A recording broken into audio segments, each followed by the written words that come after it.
Today we are going to study on pharmacology of respiratory system. So the first part is of cough. We are going to watch some drugs on the basis of cough and breathlessness. So cough is mainly divided into the dry cough and productive cough. As we know that dry cough is like somewhat irritation to the bronchus part, and productive cough is what like secretions is been produced against the irritant part. So for the drugs for the dry coughs are antitussives. These are these are mainly suppress the cough center. Actually the irritation is been produced by the cough center. So antitussives are the suppressive of the cough center in the brain.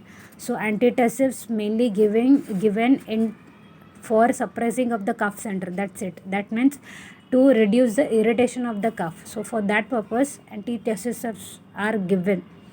Actually when irritation happens to the bronchus part, so cough is been produced, that is dry cough is been produced, that causes disturbs the day to day life, that is restless or sleep disturbance, etc. So the main aim is to control the cough center rather than the elimination. So antitussives plays a very good role into the dry cough part. So which are the dry cough part?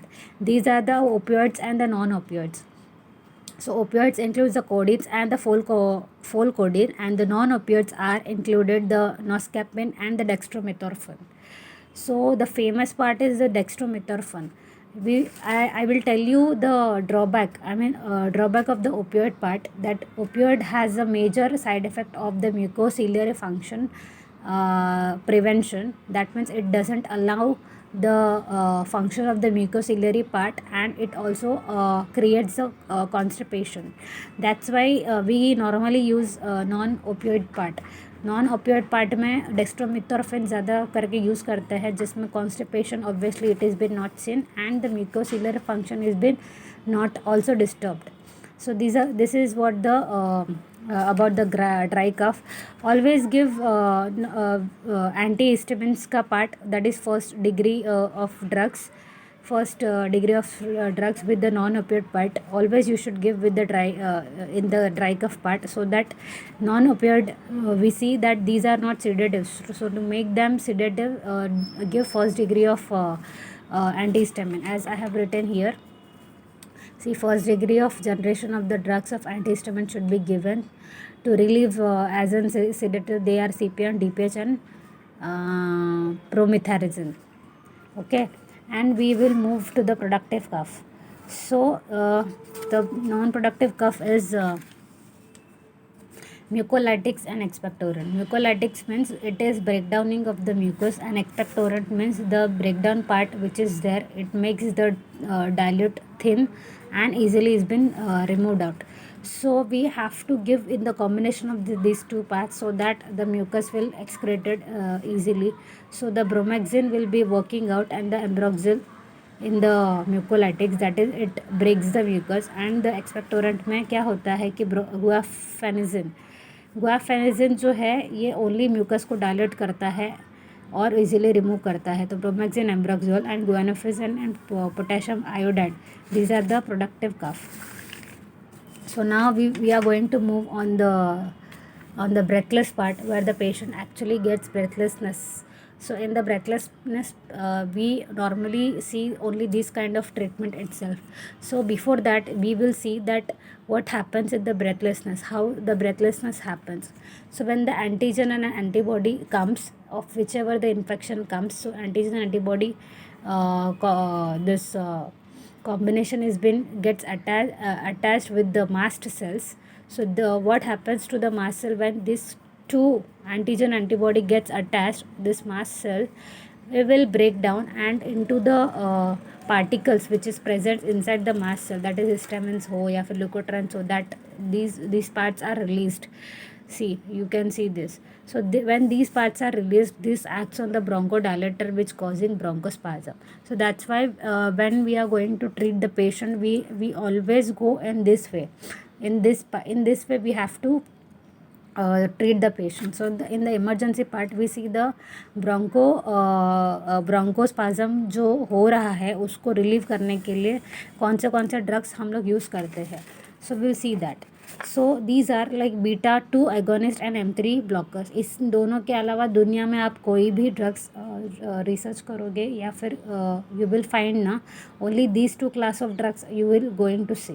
These are beta two agonist are the sympathomimetics drugs and M3 blockers are the anticholinergic drugs. So beta 2 agonist drugs are, you can see these are the famous drug, that is salbutamol. हम day to day life में सुनते ही हैं. तो salbutamol हो गया which is called as an Asthalin. Okay, which is called as an Astelin, and Terbutaline, Formoterol, Salmeterol. Salbutamol is a very short acting and used in emergencies. So Astelin quite very good bronchodilator. Brand name is Astelin. Okay. Now the M3 blockers, Ipratorium and Titropium. अब इसका ना मैं आपको एक चीज़ बताती हूँ कि beta two agonist जो है, these drugs normally we give when he has no any kind of a history. Okay, he has no any kind of other history. So किसी तरह का कोई बीटा ब्लॉकर्स वगैरह यूज़ नहीं कर रहा हो तो उसमें हम बीटा टू एगोनिस्ट आराम से दे सकते हैं to create a broncho dilation. As we know that beta agonist are the broncho dilators, mainly are the broncho dilators. And M3 blockers जो है ये लेस एफिकेसी का होता है. एंड इप्राटोरियम ये तभी हम लोग देते हैं जब ऑलरेडी ऐसे कंडीशन में हम लोग नहीं दे सकते, मतलब बीटा टू एगोनिस्ट जहाँ पे नहीं दे सकते क्योंकि already these people are using beta two blockers. So beta two blockers, अगर बीटा टू ब्लॉकर्स के कंडीशन में आप बीटा टू एगोनिस्ट का पार्ट अगर दे भी दिया तो पेशेंट को कोई और अदर हिस्ट्री रहेगी तो वो सीवियर केसेस में उड़ जाएगा. So that's why where the beta blockers ही is using as like for example hypertension हो गया तो उसमें अगर वो बीटा ब्लॉकर्स अगर यूज़ करता है तो उस कंडीशन में हम बीटा टू एगोनिस्ट हम लोग नहीं दे सकते. सो उस केस में what you do is this thing, I mean ipratropium drug is being used. But normally we see the combination is being comes actually beta two और M3 ऐसे भी इंडिकेशंस हम देते हैं. ये कब देते हैं तो सीवियर एस्थमेटिक्स में हम लोग ये चीज़ देते हैं सीवियर कंडीशन में. This is what we called as long lasting also and good results are also same. The brand name is Duolin. Duolin is very famous for beta 2 plus M3 combination. So normally अगर कोई छोटा मोटा clinics में आता है, never to give the Duolin part, always give the Astelin part. Okay, so that you should keep it in mind. Now next thing is what PDE inhibitor. This is the another drug classification of the bronchodilator. Now PDE में क्या होता है कि जैसे हमने देखा है कि बीटा 2 हो गया और M3 ब्लॉकर ड्रग्स हो गया. अभी ये चीज़ क्या होता है, मतलब नॉर्मली जो ब्रोंकोडायलेटर का जो ड्रग्स हमने देखा है इन्हेलेशन थ्रू देते हैं तो वो क्या करता है, वो CAMP ये एंजाइम को रिलीज़ करता है and that acts on bronchodilator, bronchus के ऊपर एक्ट करता है उस जगह पे, तो जिसके वजह से वो ब्रोंको डायलेट होता है. लेकिन PDE का एक एंजाइम आता है जिसके वजह से वो ब्रेक करता है उस एंजाइम को, क्योंकि एक पर्टिकुलर टाइम रहता है जिस टाइम तक वो काम करके फिर उस चीज़ को वो ब्रेक डाउन मतलब मेटाबोलाइज करके उस पार्ट को वो ख़त्म कर देता है. तो जिससे क्या होता है कि temporary relief of bronchodilation is been seen. ठीक है, मतलब अगर अटैक नॉर्मली आता है तो उस टेम्पररी पार्ट के लिए फिर ये इन्हेलेटर जो है फिर यूज़ करके फिर निकल जाएंगे. लेकिन जो सीवियर लॉन्ग लाइफ से मतलब उसको ब्रोंकोस्पाज्म है और उसको कंटिन्यूसली ब्रोंकोडायलेशन की ज़रूरत पड़ेगी तो उस कंडीशन में आप क्या करोगे, तो ऐसा एक ड्रग दोगे जिसको आप इस चीज़ को कभी ख़त्म ही ना करो, मतलब CAMP को कभी ख़त्म ही ना करो. तो अभी वो ऐसा कौन सा ड्रग है, तो वो जो है PDE ब्लॉकर्स ड्रग है जिसको हम बोलते हैं थियोफाइलिन ड्रग्स या फिर डेरिफाइलिन ड्रग्स. अब ये क्या करता है कि ये जो PDE जो एंजाइम आके इसको मेटाबोलाइज करता है ना, उस चीज़ को ही वो रोकता है ताकि it allows to stay more और for the longer time period to this CAMP which causes bronchodilators. But हमने मोस्टली देखा है कि इसका साइड इफ़ेक्ट्स काफ़ी ज़्यादा है। मेजर साइड इफ़ेक्ट तो CVS पे रहता है, जिसके वजह से हार्ट रेट पंपिंग एक्टिविटी ज़्यादा होता है ड्यू टू CAMP। तो ये काफ़ी ज़्यादा इम्पोर्टेंट है कि आप हार्ट रेट को ज़्यादा बढ़ाएं नहीं। बाकी तो नॉर्मली जो कन्वर्जन है, नोशिया है, डायरिया है, डायरेसिस है, मतलब वो तो देखेंगे। और उसके अलावा स्केलेटल मसल पे जो है ट्रेमर्स भी आने को हम देखते हैं, तो वो एक इम्पॉर्टेंट है। तो ये हो गया पहला पार्ट। अभी ल्यूकोट्राइन्स के पार्ट पे आते हैं। नॉर्मली ल्यूकोट्राइन्स पढ़ते समय ना हमको LOX pathway is most important to remind it. अब इसमें क्या होता है कि ब्रोंकोडायलेशन, अभी इस ये पार्ट तो हमने इधर का पार्ट पढ़ लिया। अब नॉर्मली ये कैसे एक्ट होता है लॉक्स पाथवे, मैं बताती हूँ। तो नॉर्मली जो है फॉस्फोलिपिड्स जो है लिपिड मेम्ब्रेन से रिलीज़ होता है, उसके वजह से अरेक्नोइड एसिड बनता है, उसके वजह से लॉक्स पाथवे में जाके ल्यूकोट्रिन्स में कन्वर्ट होता है, जिसके बाद फिर ये ये जो ल्यूकोट्रिन्स जो है ब्रोंकोस पे एक्ट करके ब्रोंकोस्पाज्म करवाता है।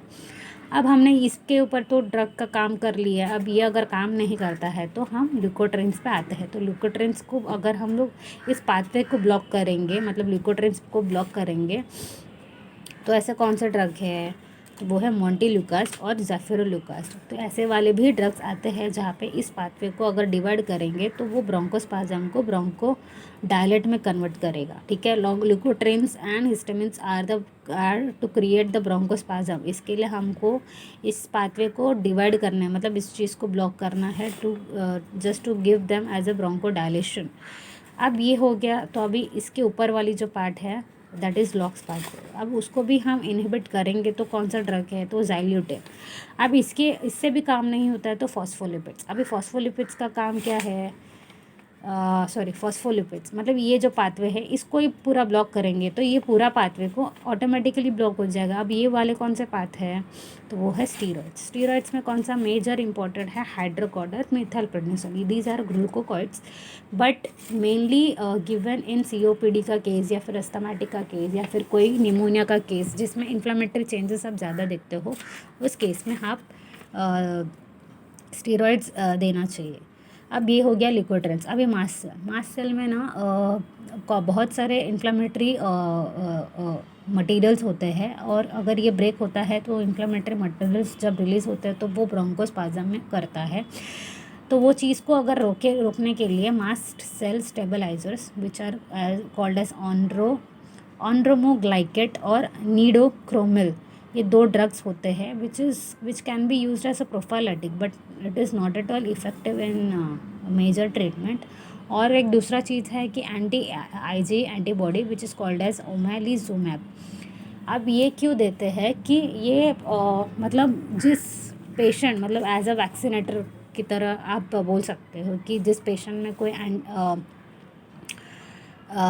रिपीटेटिव इन्फेक्शंस हो रहा है और उसमें एंटीजन एंटीबॉडी, मतलब क्या बोलते हैं कि हाइपर सेंसिटिविटी, जिस कंडीशन में ऑटो इम्यून जो हम देखते हैं नॉर्मली, उस कंडीशन में ये चीज़ क्रिएट होता है तो ये अपने बॉडी को ही हार्म करता है। तो वो चीज़ ना होने के लिए monoclonal of the antibody IgE को बना के उस एंटीजन को वो एक्ट करने बोलेगा, ताकि फिर ये सब प्रोसीजर ना हो, मतलब ब्रोंकोस्पाज्म तक ना हो। इसके लिए फिर वो उसी को एक्ट करेगा ताकि वो अपने बॉडी को हार्म ना करे। इसके लिए this ओमेलिजुमैब। Okay, so thank you.